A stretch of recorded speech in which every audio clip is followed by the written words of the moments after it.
Back side right left ఊరిస్తుంది. కృష్ణా నది మహారాష్ట్ర మహాబలేశ్వరం జన్మస్థానం.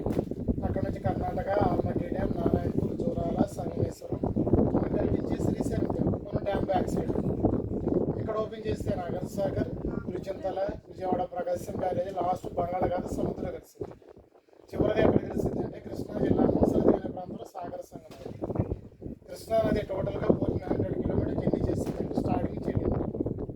ముఖ్యంగా ఈ వైపు ఉదయం పూట బోట్లో 16 కిలోమీటర్లు ప్రయాణం చేస్తే శ్రీ అక్కమాదేవి కేవ్స్, అక్కమాదేవి గుహలు అవి కర్ణాటక ఆడపడుచు. దాదాపు 800 ఏళ్ల క్రితం ఆ తల్లి శివయ్యని పెళ్లి చేసుకోవాలని చెప్పి కర్ణాటక రాష్ట్రం నుంచి కాలినడగా ఇక్కడికి వచ్చారంట. ఆ గుహ లోపల కొంతకాలం తపస్సు చేశారు అక్కమాదేవి. ఆమె తపస్సు ఫలితంగా లోపల పార్వతీ పరమేశ్వరుడు శివలింగాకారంలో దర్శనమిచ్చారు. మనం అందరం కూడా శివలింగం దర్శనం కోసం వెళ్తున్నాం. శ్రీశైలంలో జ్యోతిర్లింగాన్ని 1000 రూపాయలతో అభిషేకాలు చేసుకుంటాం. ఆ కేవ్స్ లోపల ఉన్న శివలింగానికి ప్రత్యేకంగా ఎవరు అభిషేకాలు చేయరు. ఎందుకంటే నిత్యం కూడా అభిషేకం జరుగుతూనే ఉంటుందండి. ఎక్కడో కొండల పై నుంచి వచ్చిన వాటర్ డ్రాప్ వాటర్ పెడితే శివలింగం మీద 360 రోజులు కంటిన్యూ పడతానే ఉంటుంది. చూడవచ్చు.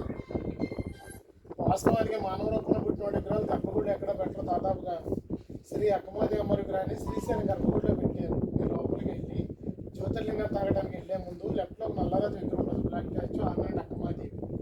మనకి దూరదర్శనం అయితే మన చూపు అంతా కూడా హైవేర్ మీద విగ్రహాలు కనిపించవు. అదే జ్యోతిర్లింగం తాగడానికి పెడితే విగ్రహాలు కనిపిస్తాయండి. ఆ తల్లి కొన్ని కారణాల వల్ల ఉపయోగం పట్ల వదిలేస్తారు. వ్యవస్థలు ఉంటుంది. ఆ తల్లి తన పొడవైన శిరోజాలతో శరీరం మొత్తం విచ్ఛేదం చేసుకుంటుందండి అక్కమాదేవి. అంత బలభక్తురాలు. సార్ డ్యామ్ క్యాజువల్గా శ్రీశైలం ఉంది కాబట్టి మనం శ్రీశైలం డ్యామ్ అని పిలుస్తున్నాం. డ్యామ్ అసలు పేరు నీలం సంజీవరెడ్డి సాగర్. 1963లో నెహ్రూ గారు శంకుస్థాపన చేశారు.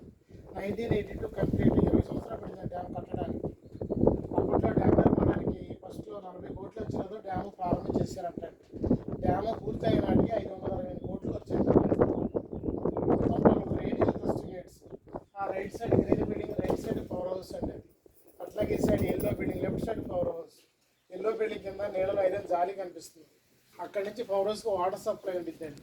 పవర్ హౌస్లో వచ్చేసి డ్యామ్కి ఫ్రంట్ సైడ్ ఉంటాయి, రైట్ లెఫ్ట్ అనుకుంటే ఉంటాయి. డ్యామ్ ఇంజనీర్ గారు శ్రీ మోక్ష డ్యామ్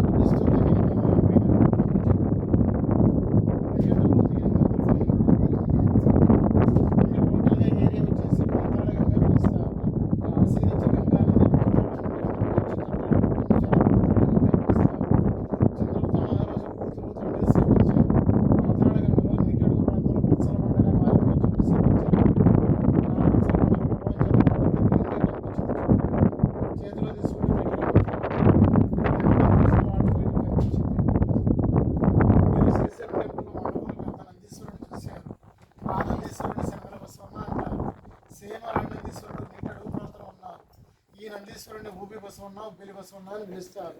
అందుచేత ఇక్కడ స్నానం చేసినా తల మీద నీళ్లు చల్లుకున్నా చాలా మంచిదని చెప్తారు. మీరు బోట్ ఎక్కారు కదండి, కొండపైన గోపురం కనిపిస్తుంది చూడండి, పింక్ తాజ్మహల్ కనిపిస్తుంది. అదే శివాజీ మహారాజ్ టెంపుల్.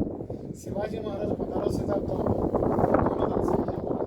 స్థాపన చెంది ఆ ప్రదేశంలో కూర్చొని కొంతకాలం తపస్సు చేశారంటే అమ్మవారి కోసం. మెయిన్ టెంపుల్ బ్యాక్ సైడ్ 10 నిమిషాలు వెళ్ళొచ్చు. మీరు 8,000 రూపాయలు ఖర్చు పెట్టి శ్రీశైలం వచ్చి అభిషేకాలు ఎన్ని చేసుకున్నా కానీ మీరు వచ్చినప్పుడు కానీ వెళ్ళేటప్పుడు కానీ సాక్షి గణపతిని చేసుకోవాలన్నాడు కంపల్సరీగా. సాక్షి గణపతి మీకు అవకాశం ఉంటే అక్కడ దిగితే అర్చన టికెట్ ఇస్తారు. అర్చన టికెట్తో గోతనం అంతా అభిషేకం చేస్తారండి. పలానాడు శ్రీశైలం వచ్చారని చెప్పి. అవకాశం ఉంటే ఆ విధంగా చేయించండి. మళ్ళీ క్షేత్ర పాలకుడు శ్రీ బయలువీరభద్ర స్వామి గుడి ఉందండి. మెయిన్ టెంపుల్ దగ్గర నుంచి ఒక 5 నిమిషాలు ముందుకెడితే పోస్ట్ ఆఫీస్ పక్కగా ఉంటుందండి. మరి ఆ తండ్రి క్షేత్రపాలకుడు. శ్రీశైలంలో మనం ఏ పని చేయాలన్నా వాస్తవానికి తండ్రి తీసుకోవాలి. అక్కడ వెహికల్స్ పూజ చేస్తారు. గుడి ఓపెన్గా ఉంటుంది, 5 నిమిషాలు దర్శనం చేసుకోవచ్చు. అవకాశం ఉంటే అక్కడ కూడా దర్శనం చేసుకోండి, చాలా మంచిది. సార్ అక్కడ విశేషాలు దివ్యని అనేది గైడ్ని కాదు, బోట్ డ్రైవర్ని. ఏదో తప్పు జీతాల వల్ల గైడింగ్ చెప్పుకుంటున్నాం. మా గైడింగ్ మీకు నచ్చింది, సంతోషంగా టిప్ ఇస్తే తీసుకుంటాం.